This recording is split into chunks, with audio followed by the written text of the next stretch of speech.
This is kind of weird because my phone's in its case and the little magnetic flap is just hanging over the screen, so it looks. Yeah, just no, it's going to stay there. Bugger it. We didn't do a video for Doctor Who actually. No, we didn't. But which is probably telling. Yeah, I haven't got anything to say about it, so don't worry about it. But that's not what this one's going to be for. Anyway, this is all going to be. This year we're going to do our thoughts on Drag Race, because we've both seen all of it so far. I've been a fan since the very beginning because I've been a fan of RuPaul since 1993. Take that, fucking millennial bitches. And he emailed me once, like, before Drag Race. In fact, yeah, probably 2 or 3 years before Drag Race came out. So when Ru was in a kind of a lower part of his career, of his peaks and troughs. And I don't have the email. I'm gutted because it was on an old work PC and I never thought to forward it home. What an idiot. But never mind. I did get to speak to Michelle Visage on the radio. So, this is season 13, part 1. Now, it's interesting because there was, if you've not seen it yet, look away. But it opened very differently, and I thought it worked. I thought it worked a treat. Obviously, we don't quite know the full result of it yet. Queens came in pairs, instantly had to lip sync, and then somebody got the pork chop. Now, we said, I think it was at the second lip sync, the E word hasn't been mentioned. Elimination was not part of the vocabulary. So it was fairly clear that they weren't all just going to go home, I thought. I think it was an interesting way to start it. It was cool. I loved the lip syncs, but I thought the purpose of doing this was to have fewer queens because it was obviously filmed during the pandemic, and so it was all about being able to social distance in the workroom and in tasks and whatever else. And I mean, as an example, they'd set up the judging panel so they were actually spaced wider. The desks longer, they've got screens. Didn't immediately realise until they got to Ross, they actually have got the perspex barriers. I mean, the very first shot of them, you actually can't see the perspex barriers, so I just assumed they were just like spaced out. Yeah. But no, they actually have got the perspex barrier between the judges as well. So I think, oh great, okay, that's how they're doing it. And obviously makes sense then that you get the queens on, so you basically still get to see the 12 or 13 queens.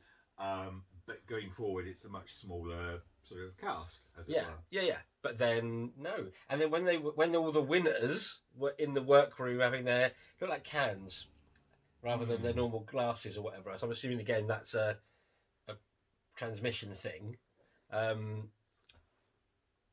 Unless it was just one of them with a can, I happened to clock it. I don't know, but anyway. But then they were just sat on the sofa together. So it was all a bit like, and they all came in and like hugged and shook hands and all the rest of it. Yeah, and also the ones that got basically pork chops because that was what it was. Because pork chop was the very first queen ever eliminated in season 1. Yes, but literally they're all sat together as well. There was no real social distance because that's one of the things that kind of threw me about this whole thing is that it's great. Okay, you've got the important people who are all socially distanced and perspex off. The performers, not so much. Yeah, I mean, perhaps they've been tested or they get regular tests and regular temperature checks. Because they are basically shut away for the duration of exactly. They get ferried from the studio to the hotel and back again, and then they're highly chaperoned in the hotel. That was where the whole Willem debacle came from.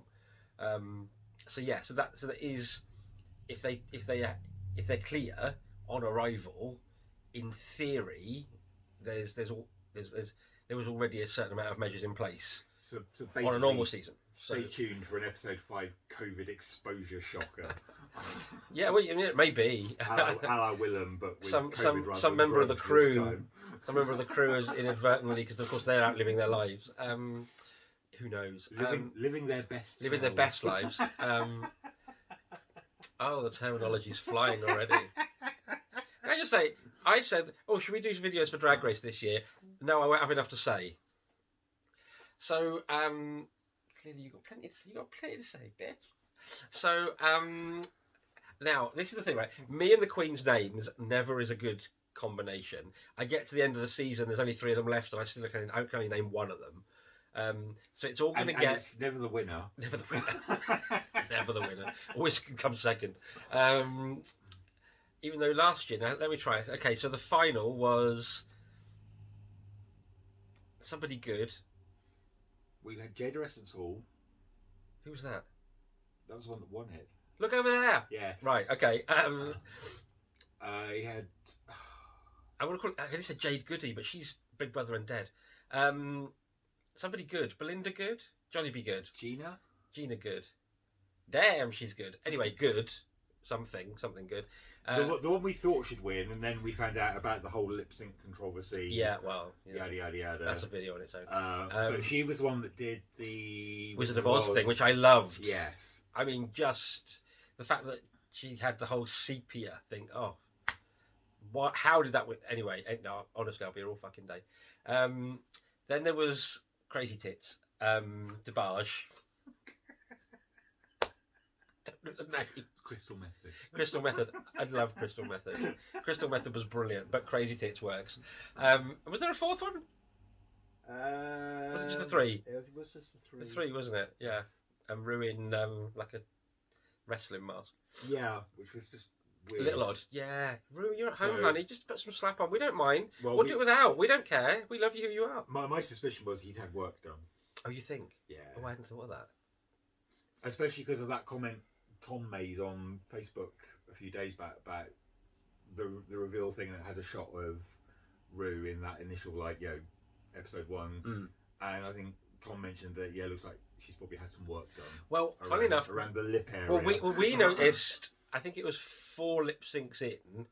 I don't know if it was just a lighting thing, but suddenly Rue from the nose and under the eyes, over the cheekbones, looked a lot lighter. There was almost like a yellow.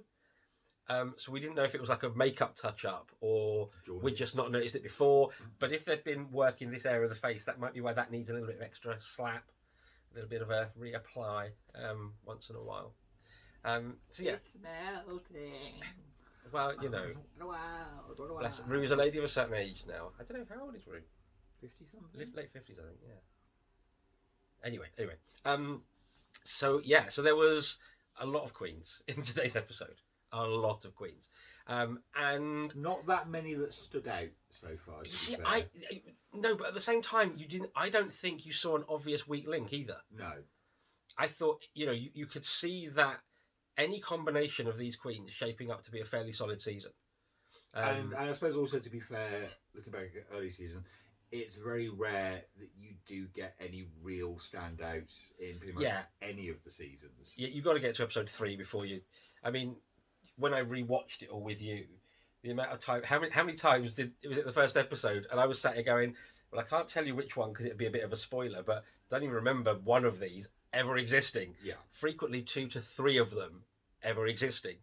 And they get to practically the end. There was one that went out eighth, got through to episode 8, and I'm like, and they finally went, and I was like, yeah, and that was one of the ones I really didn't remember ever existing. But on the flip side, there's also ones. Oh yeah, I remember this one. I'm pretty sure they do it, and they go out the second episode. Yeah. So obviously, different things stand out to me for different reasons. Clearly, but okay, I'm going to try and talk about some of the outfits, but there's a lot to remember.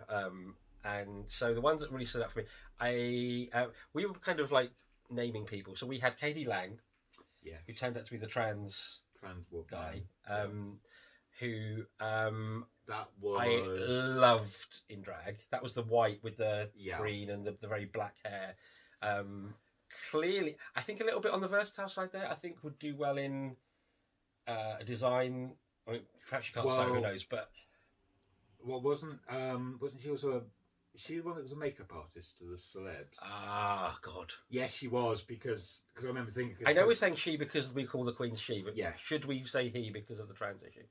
No, because of the fact that she is what we refer to the queens as. To the queens, because they're drag queens. Offend anybody with it. I mean, if you're talking about the performer, then it would be he, him. Yeah. But yeah, in the same way that we talk about all of the other queens as she, her.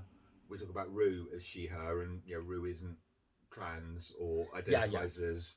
Well, that's because because he's in the because he's in the competition, they've changed the terminology, so it's racers start your engines rather than ladies or gentlemen or whatever. And instead of may the best woman win, it's may the best drag queen win. Once we get into that down the line, which I think is a nice, it is right. You don't want to. Well, I think it's needed because of all the controversy you had in previous seasons and with some of the stuff. Well, it's like they did away with the "you've got she-mail" and stuff like that, and like the whole stuff that Rue's had to kind of walk back in the past with some of his probably, should we say, less than thought out comments about trans issues and about how if you're trans you can't really be a drag queen as well. And it's just like a bit like, really? But I mean, especially when you have people like Gia Gunn, who through drag actually came out as being trans. And I don't think Gia's the only one either. I think there's been a few over the. Oh, there was a blonde queen from season 2, I think, came back on the reunion that started the trans journey. Anyway, but I think it's credit to Rue that there's obviously been a thought change and a shift there. To be fair, because it's and I think that's probably 4 years ago now. At least 4 or 5 years ago, something like that. So anyway, to the outfits. What can I remember? Fireman. Outfit. That would be Tina Burner. Tina Burner. See, names. I don't do names. Love that outfit. Kind of like the Queen. Yeah. And you said someone to watch out for. Yeah, I mean it's kind of like the same sort of vein as a Nina West or a Sherry Pie. Yeah. Hopefully not going to go down the same route as a Sherry Pie. Well, you did the Sherry Pie. I was definitely getting sort of Nina West vibes from her in terms of certainly the slightly larger than life comedy aspect. Yeah. Oh, excuse me. But obviously, a New York comedy queen is gonna hopefully have some game behind her. Yeah. So I think potentially is someone to watch out for. Yeah. So while we're in New York, Rose, who has the hot pink, everything, gorgeous hair, gorgeous hair, and out of drag, I'm convinced might be Simon Cowell's illegitimate son. Because just take a look, you'll see it. But I think a little bit of attitude there. That's our front door. You keep talking. I'll go and see what the front door's about. So, wow, talk about being put on the spot here slightly. So, there was Rose. And it sounds like someone's actually picking up parcels. So, yay. So you had Elliot, and that's actually how he introduced himself. Out of drag, face probably a bit too small for his ears and body. Oh, Botox kid. No, Elliot. Botox kid, isn't it? Oh yes, because he was doing the whole thing. And he was trying to move his eyebrows and couldn't. Yes, and you had the too much bow. On an amazing link, that was little gay boy from down the road. This kid's about 14. No, he's not even that, I don't think. He might be about 11 or 12. Bless him, he's already a little fledgling queen. The day I moved into this house 3 years ago this week, he banged on the door and was like, have you got any children that can come and play with me? And I was like, oh honey, no, sorry, no kids. Got cats. But I just turned to my lodger and shut the door and went, yay! And nothing I've seen over the last 3 years has changed my mind on that. But he lives 4 doors up, but he was collecting the parcels for 2 doors down, which is his little best friend, who's the little sort of chubby girl. Who has in the past come to... we are completely digressing, we're not even talking about Drag Race. I know. But has come to pick up parcels once. Yeah. So, it's just... Anyway, yeah. Little fledgling gay up the road, bless his heart. He's a sweetheart. I literally got as far as Elliot. Yeah. Who else did we have? We had the one who, when they walked in, reminded me of a rhubarb and custard sweet. Pink and yellow.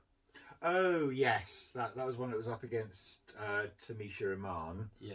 And that would be Simone. Right. No. There wasn't Simone. Simone was the one that was wearing the photo outfit. I can't think of her name now. Anyway, I know the one you mean. I like the photo outfit though. That was that was clever. I thought that was quite nice. It was a very sort of 60s swinger style. Yeah, that whole Carnaby Street vibe. Yeah. In its shape, which I thought was quite interesting. Who else do we have? Utica. Yeah, I was gonna say the not cattier one. That's Yeah, it. the That's one who's what I was thinking of. Is that Strawberry Head? yeah, strawberry head and quite almost clown-like outfit. Yeah, love Ace that. McFadden, if you knock that camera again, You probably would knock the camera again. come here. It's the trouble with cats. It's one of the or troubles with dogs. cats. You get it with that. Just trying to think of other people. So, who was big red shoulder pads? That would have been Tamisha Iman. Yeah, loved that outfit. And interestingly, which is kind of probably what really tipped us off about the fact that this was not going to be the cat's turning round behind the camera, so he's having kittens in case the camera goes blah. Basically, obviously, part of the whole premise is they come on, they do a bit of the so tell us about yourself, meet the panel type thing, and it turns out that Tamisha Iman, who when you sort of see her, and especially when you see her lip sync, personally I thought she should have won that. Because the whole Janet Jackson one. Because she was absolutely channeling Control era Janet 100%. Now you got to bear in mind, back in those days, I would spend hours as soon as I had the house to myself, or my mum had gone out, so I could send my brother and sister to their room. They're 10 years younger than me. With Madonna, Janet, Michael Jackson, Madonna. Jackie Graham. Randomly one time, I don't know quite why it obsessed me. I think I was obsessed with EastEnders at the time, but also Anita Dobson. I would have their top of the pops performances, and I would rewind and pause, Mel and Kim, and I would learn those routines. I was never as good as the performers. He still does them now. I do. I can still do Respectable, Mel and Kim. I can still do Vogue.